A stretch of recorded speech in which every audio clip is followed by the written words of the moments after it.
Hey, this is Doug with Bouncer. Today we're going to be racking some beer from the fermenter into the keg. Our first video was from the boil kettle into the fermenter. This one's going to be a little different. Now we're using a different application, taking the beer out of the fermenter, going into the keg through the bouncer. The beer we're doing is a mild ale here. It's got the WLP002 yeast, which is pretty high flocculating. A couple ounces of hops at the boil level. I did use Whirlfloc in the boil, the end of the boil. So this is pretty settled out. I set it up here. It's been settling for about 2 hours, but I did not cold crash this beer.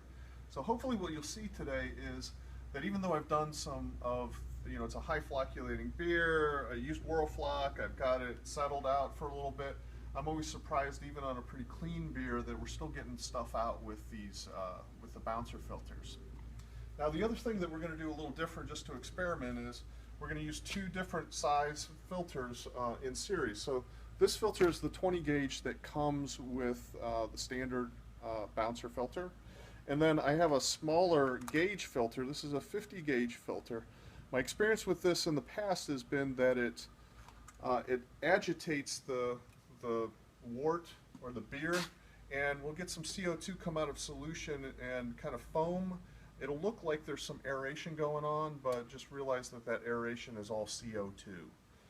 So my setup is, I got my fermenter here, I got some clamps. This is a standard auto siphon racking cane with the standard tube that comes with it. I've just cut some sections here, and these are the heads of the bouncer inline beer filter. And here are the bowls, and everything's been sanitized. It's all been in my sanitation solution, which is over in my bucket here. So basically I've dipped my arms in here, and I have my sanitizing solution, and I'm just going to screw these on then. Take a towel and take this right out of my sanitizer, let the last of it drip out. There we go, and put it down into the bottom of my keg. Notice that I also have the gas hooked up to this, so when I start, I'll also put a layer of CO2 on top so we don't get any oxidation of this beer. And this is just a standard racking cane. This is the auto siphon that's sold everywhere. I've got 2 filters, 20 gauge, 50 gauge. We'll be selling these 50 gauge in the future, but we find this works really well. And this is an experiment. We'll see what comes out of here, and we'll just get started here. There we go. Get the siphon started.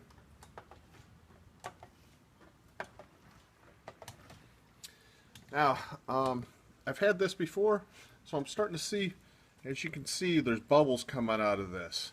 That's not air, that's CO2. So because it's been in the fermenter and the yeast has been working on it, there is some CO2 in solution in there, right? So as it gets agitated through the filters, we start seeing some of the CO2 come out of solution. In effect, it's foaming and it's showing through. Now, I'm lifting it up here because sometimes if we let it hang like this, we'll get a little CO2 build up, a bubble build up in one of these, and then we lose the siphon as it's bubbling.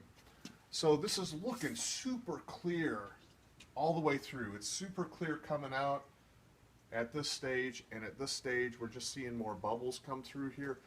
Flow rate's pretty good. Like I said, this is a mild ale with not many hops in it, and a pretty good clean yeast. So we're just going to let this run. Probably time for me to put a little CO2 on top of this. Let me reach over and add a layer of CO2 on top of my beer, just to mitigate the oxidation. Alright, so we're in the middle of this. The flow rate's really good. It's a nice clear beer, but I wanted to point out that we're building up a gas bubble. We're getting some foaming from the CO2 coming out of solution. But you can see how fast the flow rate is, even with just gravity fed. Now when I want to clear this gas bubble, basically I just need to bring it up to horizontal, because the outlet is up here, and that'll pull that CO2 out and push it down into the bouncer. So every once in a while I come over and do that for this beer to siphon through.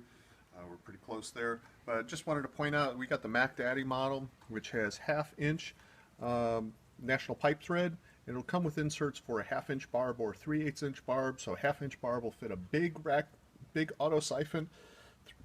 3/8 will fit your regular auto siphon, or you can put your quick connect right directly into a National Pipe Thread 1/2 So inch. Here we are getting down to the bottom.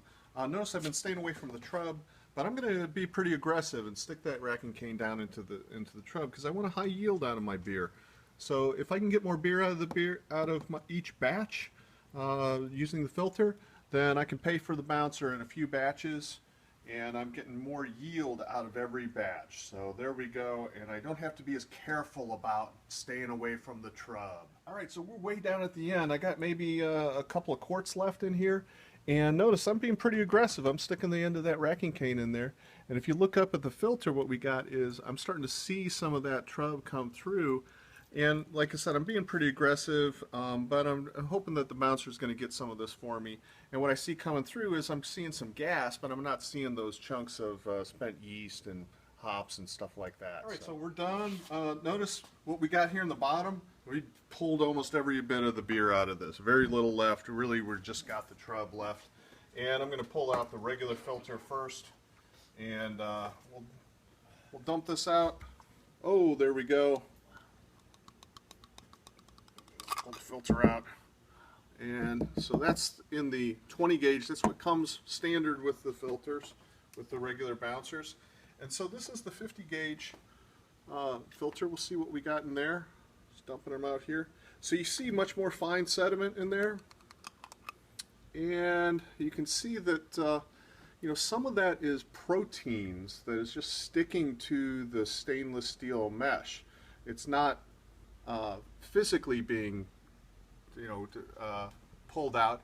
It's sticking to the mesh. So you can see that still I got quite a bit coming out with this 50 gauge.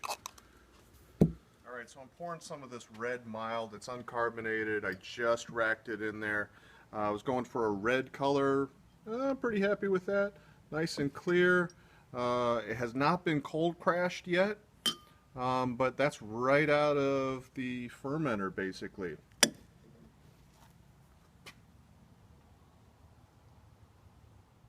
Clear as a bell. Thing into my keg, I've just lightly pressurized it. It's not carbonated yet, and it's not cold yet. But one of the things you might have to get used to when you're brewing better beer in your neighborhood is friends come over to taste things. So we're going to take a taste of this. I got my friend Stan here, and we're going to taste some of this Freckles and a Temper Red Mild Ale. So we got Stan here. Just gonna take a little taste of it. Okay. Nice and clear. Here, you want to take a shot of this? All right. Thanks, buddy. Yes, sir.